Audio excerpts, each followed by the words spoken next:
रे कालिया धन मो चोखा नयन मो जीव जीवन तो पाई आनिची रे मो गिड़िया पान तो पाई आनिची रे मो गिड़िया पान।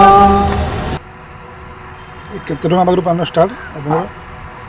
मोर आयुर्वेदिक पानटा जोटा सेटा होची 25 टଙ୍କା ରଜ ପାନ ना କେତେ ଟଙ୍କା? सादा ना मीठा सेटा होची आउ रज पान 50 100 50 ଟଙ୍କା 100 ଟଙ୍କା। ଏ ସବୁ ଦିନ ରଜ ପାନ ଦେଉଛନ୍ତି ନା ଆଜି ପାଖରୁ ଆଜି ଦେଉଛନ୍ତି?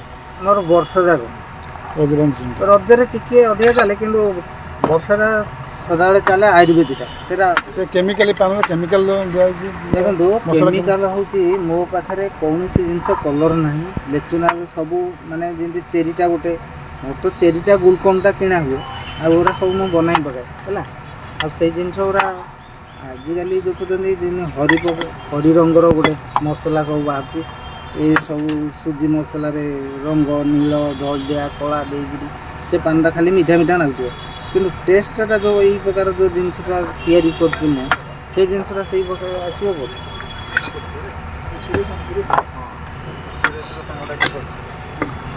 मोर भी एतन देखा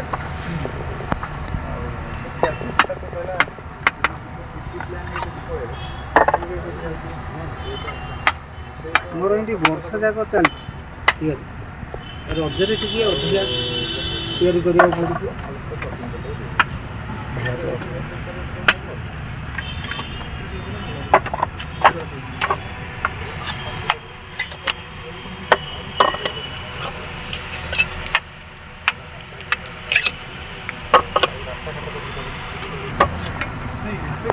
ଏତେ ପ୍ରକାର ମସଲା ତ ପାଟି ପୁରା ଫୁଲ ହେଇଯିବ।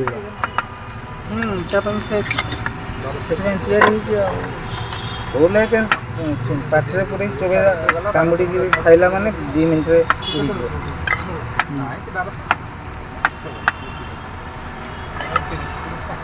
କେତେ ପ୍ରକାର ଏଇ ପାନରେ କେତେ ପ୍ରକାର ମସଲା ଅଛି? ତଥାପି 60-70 ପ୍ରକାର ଆଇଟମ୍। ଏଇଟା କ'ଣଟା? ଏଇଟା ଚକୋଲେଟ୍ ଦିଆଉଛି।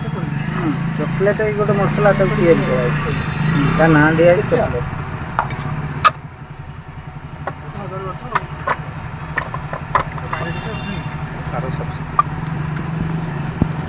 ମିଠା ना एटा जुआनी जीरा ଜଣେ ଜିରା जहाँ खाइबे सब हजम हो जाए। ଗୁଆ ପଡ଼ିବନି? गुआ अल्प तो मीठा पान तो खाइबे बर्तमान भजा गुआ देखो ଭଜା ଗୁଆ। भजा गुआ 78 मसीह भजा गुआ कहीं जान नथिले मु फास्ट स्टार्टिंग करती किंतु सेका गुआ आसला सेठू देखि लोक आरंभ करले आ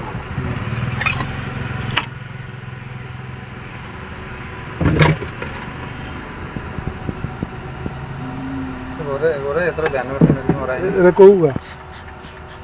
ଏଇଟା ହଉଛି ଆମ୍ବ ଅଦା। ଆମ୍ବଦା।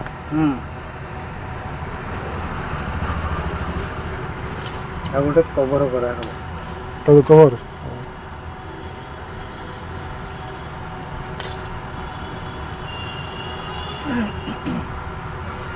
ମିଠା ପାନଟା କେତେ ଟଙ୍କା?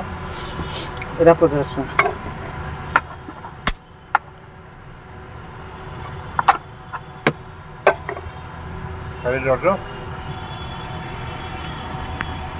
ଭାଙ୍ଗିଆ ପାନ ଭାଙ୍ଗିବାର ଷ୍ଟାଇଲ ଗୋଟେ ଅଲଗା। ଆଜ୍ଞା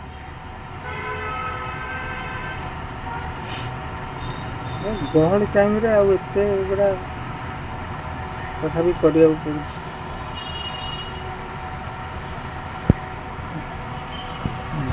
ପାନ ହେଇଗଲା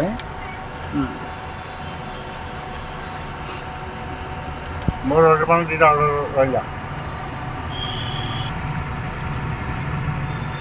କେଉଁ ପ୍ରକାର ଲୋକ ଆସନ୍ତି ପାନ ନେବା ପାଇଁ ଆପଣଙ୍କ ପାଖକୁ?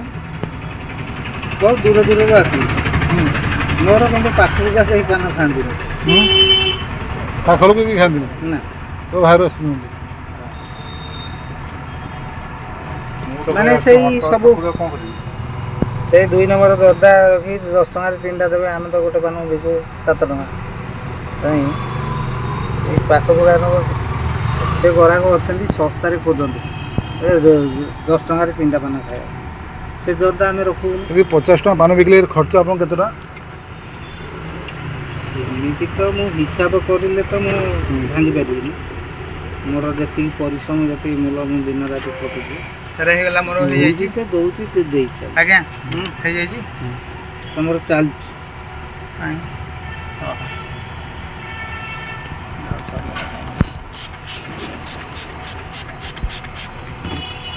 ଏ ଯେଉଁ ରଜପାନ ଫିନିସ୍ ହେଲା ନା ଆଉ କ'ଣ ଅଛି?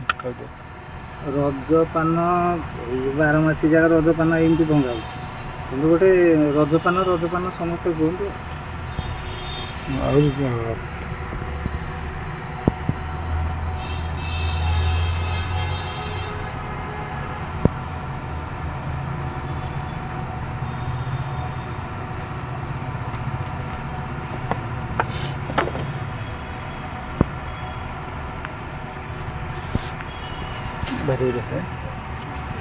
ଏପଟେ ଆସ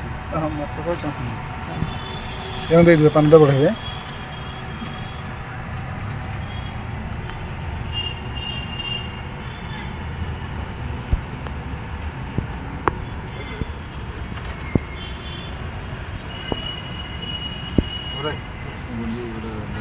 ଭାଇ କ'ଣ ରଜପାନ ନେବାକୁ ଆସିଲ? ରଜପାନ କେଉଁଠୁ ଆସିଲେ ଆପଣ? 8 ନମ୍ବର 8 ନମ୍ବର ଆସିଲେ। ପାଖରେ ଆଉ ଦୋକାନ ନଥିଲା, ଏଇଠୁ ଆସିଲେ? ଏଇଟା ଫେମସ୍ ଟିକେ ଏଠି ଫେମସ୍ ପାନଟା ଭାରି ଫେମସ୍। ପାନଟା ଫେମସ୍ ସବୁବେଳେ ନିଅନ୍ତି ନା ଖାଲି ଏବେ ଆଜି ରଜପାନ ନିଅନ୍ତି? ମୁଁ କେତେବେଳେ ନିଏନି, ମୋ ସାଙ୍ଗସାଥି କୁହନ୍ତି ଏଠି ଆଙ୍କର ପାନଟା ଫେମସ୍। ଗୋଟେ ପାନ 50 ଟଙ୍କା, ରଜପାନର 50 ଟଙ୍କା ବାଧୁନି? ଗୋଟେ ଦିନ କିଏ ସଦାବେଳେ ନେଉଛି କି? ରଜ ପାଇଁ ଗୋଟେ ନେଉଛି। ସଦାବେଳେ ନୁହେଁ, ଖାଲି ଗୋଟେ ଦିନ ପାଇଁ ଖୁସି ପାଇଁ ପାନ ନେବା। କିନ୍ତୁ ଯେ ପାନର ମସଲା ବହୁତ ପ୍ରକାର ମସଲା ଦିଆଯାଇଛି, ଏ ପାଟି ପୁରା ଫୁଲ୍ ହେଇଯିବ। କେମିତି ଖାଇବେ? ଘର ସ୍ତ୍ରୀ ଲୋକ ଖାଇବେ।